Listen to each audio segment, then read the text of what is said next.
అక్షర chit fund బాధితులు Indira park దగ్గర ధర్నాకు దిగారు. అధిక వడ్డీల ఆశ చూపించి తమ వద్ద నుంచి లక్షల రూపాయలు వసూలు చేసిన చిట్ ఫండ్ చైర్మన్ శ్రీనివాస్, ఆయన భార్య శ్రీవిద్యపై చర్యలు తీసుకోవాలని డిమాండ్ చేశారు. సుమారు 10,000 మంది నుంచి 1,000 కోట్ల వరకు వసూలు చేశారని చెప్పారు. బాధితుల ధర్నాకు ఎమ్మెల్యే కూనంనేని సాంబశివరావు మద్దతు తెలిపారు. చిట్ ఫండ్ ఘటనలపై ప్రభుత్వం యాక్షన్ తీసుకోవాలన్నారు.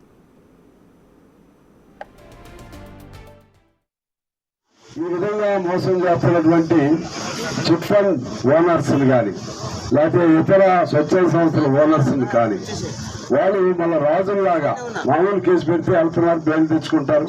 అందువలన వాళ్ళు వెళ్ళి ఈ ఉన్న చట్టాలను ఉపయోగించుకుని వెళ్ళి మామూలు కేసులు పెడితే మాత్రం వాళ్ళు వెంటనే బెయిల్ తెచ్చుకుని వస్తున్నారు.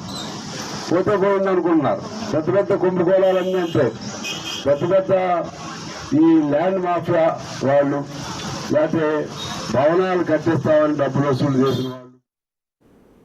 ఆయన చనిపోయినప్పటి నుంచి ఆ డబ్బులు నేను నా కూతురు పెళ్లి కోసం అని దాచుకొని సరే అని ఇట్లా మీడియేటర్ ఆ కపిల్లో ఉండే మీడియేటర్ ఇందులో జాయిన్ అయ్యాడు. ఆయన వచ్చి నన్ను రిక్వెస్ట్ చేస్తే నాకు ఈ అక్షర చిట్ ఫండ్స్ అంటే ఏంటో తెలియదు, అసలు బేసిక్గా నాకు ఏం తెలియదు. సరే నా పాపది పెళ్ళి ఉంది కదా, కొంచెం షార్ట్ టైంలో నాకు అమౌంట్ వస్తే నాకు పాపది పెళ్లి చేసుకోవచ్చు, కొంత టైం ఉంది కదా అని అనేసి నేను అందులో వేశానండి. వేస్తే మొత్తం నిండా మునిగిపోయానండి. నేను ఆయన ఇస్తానని చెప్పి ఇలాగే మోసం చేశాడు. నేను ఇలాగే ఆ మై హోమ్ పూజ దగ్గరికి ఒక వారం రోజులు అక్కడ ఇక్కడ ఈ ధర్నాలో పాల్గొంటూనే ఉన్నాను. చాలా అలసిపోయామండి. అసలు మాకు న్యాయం చేయాలి.